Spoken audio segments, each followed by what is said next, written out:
Nagluto pala ako ng tahong guys para sa tanghalian. So hindi ko na lang pinakita kung paano ko niluto dahil nagutom na nga ako dahil pahatid ko nga kay Ichi at saka balik ko dito tanghali na nga at nagluto na rin ako. Hindi ko na nga rin na-videohan. So yun guys, naluto na at kakain na nga kami guys. So ang tahong pala nabili ko guys, payat pala. Hindi pala mataba kaya pero ang sabaw naman masarap siya guys, so okay lang. Kahit sabaw naman pwede lang ulam. Kain tayo guys, kain tayo. Timo-timo tanghalian na pala. Sobra ka timo-timo no, tanghalian na pala guys.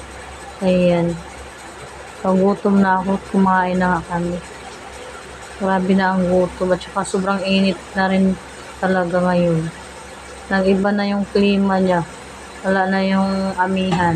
So, ayan.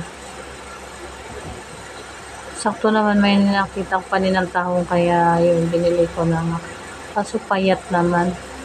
Mas masarap talaga yung matabang tahong. Kasi maano yung niya, laman. Kami lang pala dalawa kumakain dyan guys at saka hindi na sila kumain. Nabusog na sila kanina. Kaya kami na lang dalawa at pabalik na rin ng trabaho yung asawa ko guys. Umuwi kasi siya pag tanghali na. Kaya pag alaon na naman, babalik na rin siya kasi malapit lang naman yung trabaho niya dito sa bahay. So yan. Kaya tapusin na nga natin kumain guys. At maglalaba pa ako mamaya.